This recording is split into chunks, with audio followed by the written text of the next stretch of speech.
pen. This isn't just any pen though. This is the Sailor 1911S Wicked Witch of the West with a medium nib. If you didn't already know, this is a $220 fountain pen. If you're new to fountain pens, you might be scoffing at that price, but as far as it goes, that can be considered mid-range depending on who you're talking to. It's relatively affordable, again, depending on who you talk to. I personally consider that to be fairly expensive.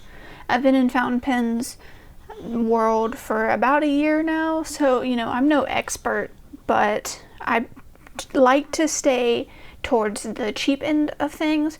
I'd prefer to have a lot, or not a lot, but I'd rather have more cheap, good quality pens than, two really expensive pens, That's kind of where I prefer to sit. But $220. Is it worth that price?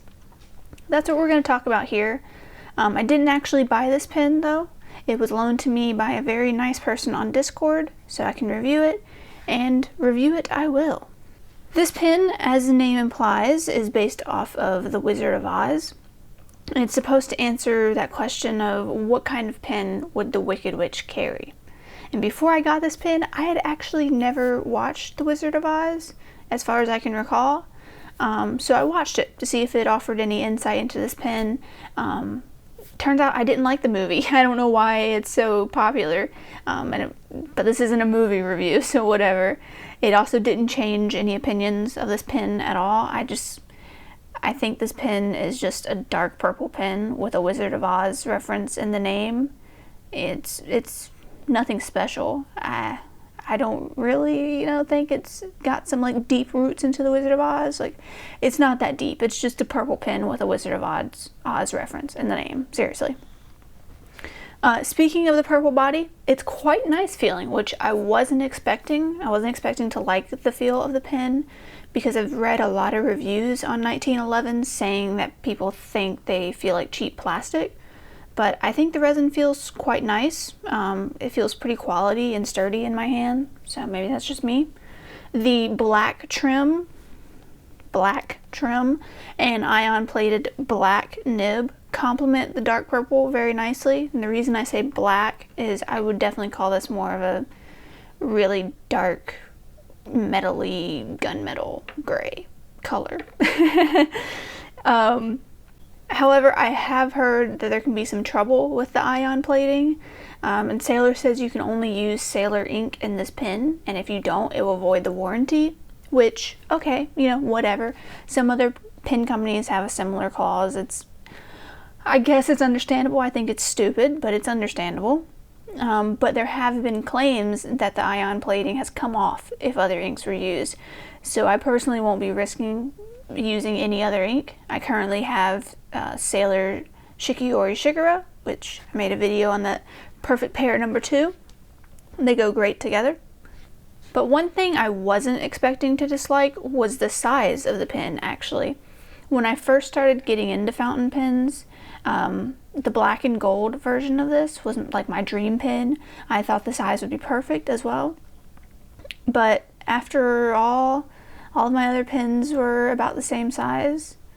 But recently I've been realizing I prefer thicker grips, like the Lamy 2000. I don't like long pens, but I do prefer a thicker grip. So I found the Lamy 2000 has been my most comfortable pen so far. I do like the Muji aluminum as well. It's a thinner pen, but it somehow manages to stay comfortable as well.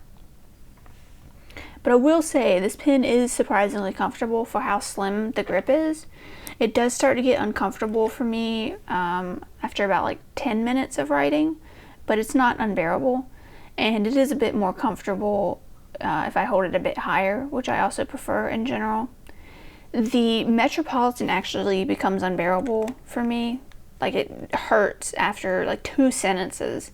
But this, it gets uncomfortable, after about 10 minutes or so, but then it stays at that uncomfortable level. It never really gets painful unless I'm riding for a really extended amount of time, which at that point, pretty much any pin would be painful. What about the nib, I hear you asking?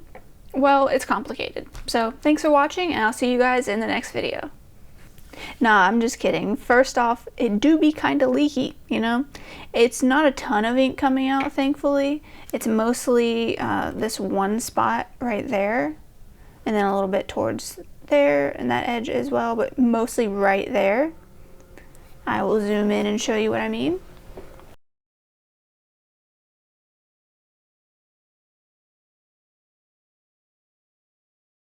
And every time I take off the cap, there's a little bit of ink right there at that one spot. It doesn't matter how I store it, it is always there without fail. It's not a huge deal, but it's just like, stop. It's annoying. The next big surprise with this pen was actually the feedback, or lack thereof. I've always heard of this like amazing amount of feedback from Sailor pens, but like, I'm not really getting it here, Chief. Like, I mean, it's obviously not as smooth as my medium nib Lamy 2000, but it is slightly smoother than my extra fine Pelikan M200. But I can tell if the Pelikan was a fine or broader, I think it would be smoother than the 1911S.